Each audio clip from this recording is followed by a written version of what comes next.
дар толори мақомоти иҷроии ҳокимияти давлатии шаҳри Хуҷанд таҳти роҳбарии раиси шаҳр Маъруф Муҳаммадзода бо иштироки муовини аввали раиси шаҳр, муовинони раиси шаҳр, роҳбари дастгоҳи раиси шаҳр, мудирони шӯъбаи роҳбарони сохторҳои воҳидӣ, раисони кумитаҳои маҳаллаҳо машварати кории баргузор гардид.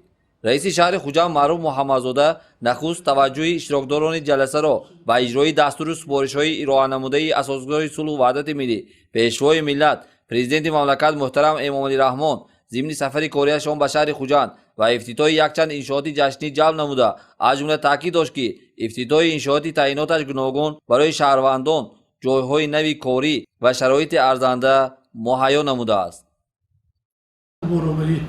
президенти ҷумҳурии Тоҷикистон, асосгузори сулҳу ваҳдати миллӣ, пешвои миллат ҷаноб оли муҳтарам Эмомалӣ Раҳмон, вазирон, раисони кумитаҳо ва аъзоини ҳукумати ҷумҳурии Тоҷикистон ва як гурӯҳи кории ҳукумати ҷумҳурии Тоҷикистон ташриф оварданд, дар вилояти Суғд ҳузур доштанд. дар доираи сафари навбатии корӣ дар шаҳри Хуҷанд низ меҳмонони олиқадр аз якчанд иншоотҳои шаҳри Хуҷанд дидан карданд. албатта дар рафти ташрифи меҳмонони олиқадр дар ин иншоотҳо дастуру маслиҳатҳои муфид дода шуд.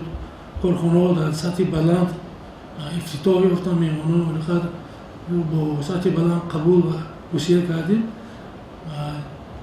барои ба ҳар яки нафароне ки саҳми худро дар ин кор гузоштанд аз номи мақомоти иҷроии ҳукумати давлатии шаҳри Хуҷанд аз номи худам миннатдории самимӣ изҳор мекунам. шаҳрдор гуфт ки мо бояд пеш аз ҳама дар самти афзун намудани ҳаҷми истеҳсолоти ватанӣ ва ба ин васила кам кардани молҳои воридотӣ азм намоем. ва истиқболи 30-солагии истиқлолияти давлатии ҷумҳурии Тоҷикистон иншооти таъиноташ гуногунро бо ҷалби маблағҳои буҷаи маҳаллӣ ва соҳибкорону ашхоси саховатманд бунёд намоем. сипас дар ҷараёни ҷаласа масъалаҳои марбут ба пешгирӣ аз паҳншавии бемории сироятии нави коронавирус мавриди баррасӣ қарор дода шуда, Сардори Марказаи назорати давлатии санитарии эпидемиологии шаҳри Хуҷанд Эҳсон Саидов дар ин бора ахборот дод. таъкид шуд ки таҳдиди вабои охирзамон коронавирус ҳанӯз аз сари инсоният дур нарафтааст, балки мавҷи дуюми он имрӯз кишварҳои минтақаро ба ташвиш овардааст ки моро бетараф гузошта наметавонад. таҳдиди хатарбори коронавирус ҳатто ба кишварҳои абарқудрат мисли Чин, ки аз пирӯзӣ ба ин беморӣ эълом дошта буд, имрӯз водор сохтааст ки барои пешгирии мавҷи дуюми он чораҳои фаврӣ биандешад.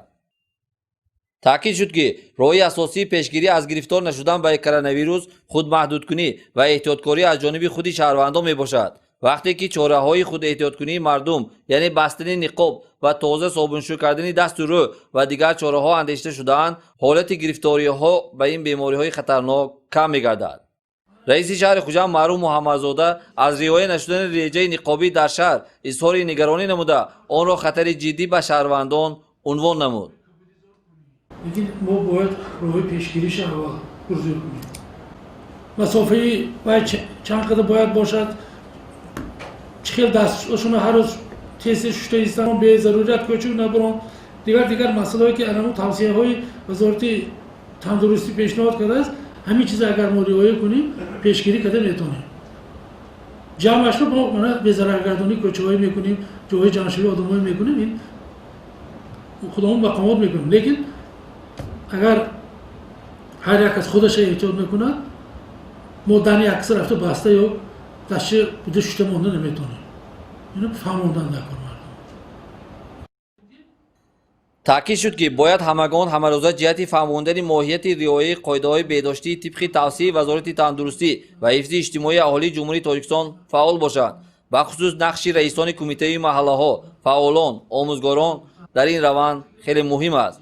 ҳамзамон ҷиҳати захираи маводи поккорӣ, захираи дусолаи ғизо ва ҷонок намудани корҳои безараргардонӣ дастуру супоришҳо дода шуд. Маъруф Муҳаммадзода дар анҷоми ҷаласа таваҷҷӯҳи масъулинро ба корҳои омодагӣ ба зимистongузаронӣ, тақвияти фаъолияти соҳаҳои маориф, тандурустӣ, ҷавонон, варзиш, ободонӣ, тадбирҳои муҳими 30-солагии истиқлолияти давлатии ҷумҳурии Тоҷикистон, иншооти бунёдшавандаи ҷашнӣ ва ғайраҳо ҷалб намуда, аз ҷумла таъкид дошт ки бояд масъулини дахлдор ҷиҳати сазовор истиқбол намудани иду ҷашнҳои дар пешистода бо дастовардҳои назаррас ва иқдомҳои ободкорӣ сай намоянд. бунёди майдончаҳои варзишӣ дар маҳаллҳои шаҳр, омодагӣ ба мавсими гулу дарахшинонӣ, тақвияти фаъолияти кормандони сохторҳои ободонӣ аз вазифагузориҳои муҳими ҷаласа буд.